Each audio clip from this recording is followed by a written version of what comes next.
حسن دوسری طرف court reporter کے مطابق عمران خان 14 سال کی سزا سن کر مسکرا دیے، جبکہ وفاقی وزیر قانون اعظم نذیر تارڑ نے مشورہ دیا کہ عمران خان صدر زرداری سے رحم کی اپیل کر سکتے ہیں۔ میرا سوال یہ ہے کہ کیا عمران خان رحم کی اپیل کریں گے؟ آپ مجھ سے ایک ایسا سوال مریم کر رہے ہو جس کا جواب آپ کو بھی معلوم ہے، تو مسکرا دیے، میں بھی اسی طرح مسکرا دیا، حالانکہ مجھے نہیں پتا کہ وہ مسکرایا ہے یا نہیں، لیکن جب میں نے دیکھی بھی نہیں ٹی وی پہ، مجھے somebody called me فون پہ، تو میں ہنس پڑا، میں نے کہا ٹھیک ہے، یہی ایکسپیکٹڈ تھا۔ خیر، یہ جو آپ کا سوال ہے کہ رحم کی اپیل کریں گے، جواب آپ بھی جانتے ہو، پوری قوم جانتی ہے، لیکن بہرحال آپ نے پوچھا ہے تو کرکٹ والی اپیل تو ممکن ہے اس نے کبھی کی ہو۔ میں چونکہ کرکٹ دیکھتا نہیں، نہ مجھے دلچسپی ہے، وہ کبھی کی ہو تو میں نہیں کہہ سکتا، لیکن رحم کی اپیل اس کے سسٹم میں ہی نہیں ہے۔ آپ سمجھتے ہو نا؟ شیر ببر شیر ہے، جنگل کا بادشاہ ہے، فلانا ہے، ٹمکانا ہے، جو بھی ہے، اڑ نہیں سکتا، مجبوریاں ہوتی ہیں، کچھ ڈیزائن ڈیفیکٹ ہوتا ہے، وہ نہیں کرے گا۔ ویسے بھی وہ کہتے ہیں it's never the end till it is the end. ابھی تو شو چل رہا ہے، دیکھتے ہیں۔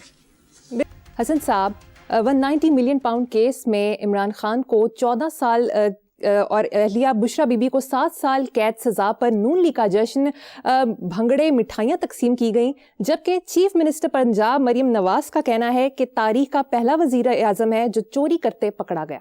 نہیں، اور بھی بہت سے پکڑے گئے ہیں، لیکن بس پھر بعد میں کچھ سلسلے سیدھے ہو جاتے ہیں۔ یہ انٹرول ہے، ذہن میں رکھنا، میری نظر اس کھیل کے انجام پر ہے۔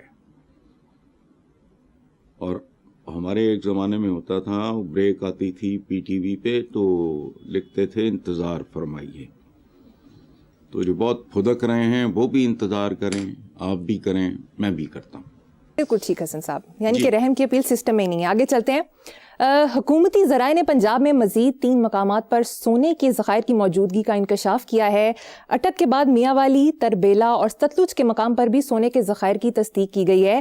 تینوں مقامات پر موجود سونے کی قیمت کئی 100 ارب روپے ہو سکتی ہے، جبکہ حکام مزید مقامات سے سونا نکلنے سے متعلق جلد وزیر اعلیٰ کو بریفنگ دیں گے۔ دیکھو بات سنو، یہ تو پرانی بات ہے۔ پاکستان تو چند خاندان ہیں، ان کے لیے ڈے 1 سے سونے کی کان ہے۔ پوری دنیا میں اربوں خربوں کے ان کے کاروبار ہیں، اولادیں ہیں، جائیدادیں ہیں، تو پاکستان میں سونے کی کمی تو نہیں ہے۔ یہ علیحدہ بات ہے کہ ایک اقلیت ہے جس کے لیے سونے کی کان ہے۔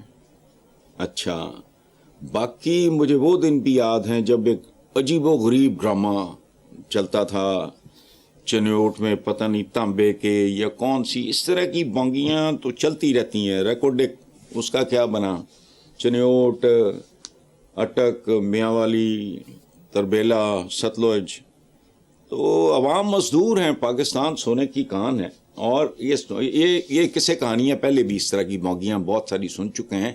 پکے گا تو پھوٹے گا، یہ سرائکی بھائی ہمارے کہتے ہیں۔ جب آئے گا تو دیکھیں گے، باقی فکر نہ کریں آئندہ ان کا کیا ہے، یہ کہہ دیں گے جی پلاٹینم اور لیتھیم اور اس قسم کی چیزوں کو بھی ذخائر نکل آئے۔ پاکستانی عوام تو اس کے بینیفیشری نہیں ہوں گے۔ پاکستان تو پاکستانی جو ہے نا، وہ پاکستان کے بینیفیشری نہیں ہیں۔ کیا حبیب جالب کہتا ہوتا تھا، میں تو اپنے میں لیتا ہی نہیں یہ بات، چند گھرانے ہیں آباد، باقی سارے ہیں برباد، پتہ نہیں کیا، وہ اس طرح کا۔ پاکستان سونے کی کان ہے، کچھ مخصوص لوگوں کے لیے پہلے بھی تھی، آج بھی ہے، کب تک رہے گی یہ میں نہیں جانتا۔ حسن صاحب، کشتی حادثے کے حوالے سے خبر شامل کریں گے۔ 34 سالہ ریحان کے 3 بچے تھے، مالی حالات بھی برے نہیں تھے، مگر اس کے باوجود وہ ضد کر کے گیا۔ غمزدہ بھائی کا کہنا ہے کہ میرے بھائی نے خود پیسے دے کر موت لی، تو گلہ کس سے کریں؟ میں اس میں کیا تبصرہ کروں، یہ صرف پہلی بات تو یہ ہے، ملک چھوڑنے کی جو ہوتا ہے نا، کیڑا لڑنا شروع ہوتا ہے آپ کو، اس کے پیچھے کو مالی حالات ہی ضروری نہیں ہوتی۔ there are so many other factors۔ بچوں کو آپ تعلیم کے لیے باہر بھیجتے ہو تو وائی، چونکہ یہاں ہے ہی نہیں، معیار ہی کوئی نہیں ہے، امتحانی مراکز نیلام ہوتے ہیں، بکاؤ ہیں، آپ کے بہت سارے جو تھیسس جمع ہوتے ہیں وہ فیک ہوتے ہیں، بکواس ہوتے ہیں۔ اچھا، باقی میں اس میں صرف ایک چیز میں عرض کر سکتا ہوں اپنے ویورز کو، جہاں تک ہو سکے یہ بات کریں، اس غمزدہ بھائی کا تبصرہ غور سے سنیں اور سمجھنے کی کوشش کریں. اس سے زیادہ کیا، وہ بھائی نے ٹھیک بات کی ہے، خاص طور پہ اگر مالی حالات بھی نہیں تھے، but there are so many other factors also. Very true. ہجرت ویسے بھی ہمارے ہاں سنت ہے، نہیں رہا سارا تو چھوڑ جاؤ. چلو. صحیح. حسن صاحب، اگلی خبر پر آپ یقیناً خوش ہوں گے. پاکستان نے اپنا تیار کردہ سیٹلائٹ چین سے خلا میں بھیج دیا ہے. اچھی خبر ہے. یہ سیٹلائٹ پاکستان کی خلائی تحقیق کا ایک مائل سٹون ثابت ہو سکتا ہے. اسے قدرتی آفات سے نمٹنے، ایگریکلچر میں، مرد اور شہری منصوبہ بندی وغیرہ میں کئی جگہ یہ بہت زیادہ کارآمد ثابت ہو سکتا ہے. لیکن میرا دھیان کسی اور طرف گیا ہے. کاش یہ چین کی بجائے خود پاکستان سے روانہ ہوا ہوتا. بہت باریک لائن ہے. اپنا تیار کردہ سیٹلائٹ چین سے خلا میں بھیجا. کیوں؟ تمہارے بعد آزاد ہوا، آبادی تم سے زیادہ تھی، گراں خواب چینی، یہ صورتحال تھی. اپنے گریبانوں میں جھانکو. بہرحال چلیں. ٹھیک ہے، نیکسٹ خبر. لاہور کینال کی بھل صفائی میں بڑے پیمانے پر مبینہ کرپشن کا انکشاف ہوا ہے. محکمہ آبپاشی کی مشینی ڈویژن کے افسروں اور ملازمین نے نہر سے نکلنے والی بھل لاکھوں روپے میں نجی سوسائٹیوں کو فروخت کر دی ہے. دیکھو بات سنو، میری جو کتاب ہے نا کالے کول، اس میں ایک کال ہے کہ ہمارے دین نے ہمیں سکھایا تھا صفائی نصف ایمان ہے. ہم نے ہاتھ کی صفائی کو نصف ایمان سمجھ لیا. اچھا، یہ بھل صفائی جو جیڑا کوئی بھی محکمہ ہوئے گا، they are not the only one. Pakistan میں اس طرح کی ہاتھ کی صفائی جو ہے وہ میرا خیال ہے مؤثر ترین ایک معزز اور مؤثر پیشہ ہے.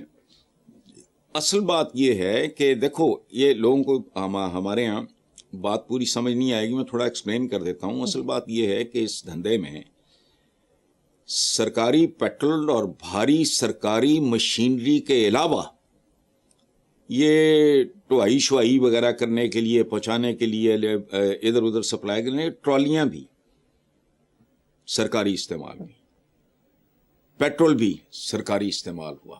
اخراجات سارے کمائی چند خبیصوں کی. اچھا، تو یہ ہمارا معاشرہ ایک اس طرح کا عجیب و غریب سا معاشرہ بن چکا ہے. میرا دھیان ایک عجیب سی بات کی طرف گیا کہ جیسے لاوارث لاش پڑی ہو کسی ویرانے میں، اس کو صرف مردار خور گدھ نہیں کھاتے، کتے، بلیاں، چوہے، وہ بھی پھر اپنا اپنا حصہ وصولتے ہیں.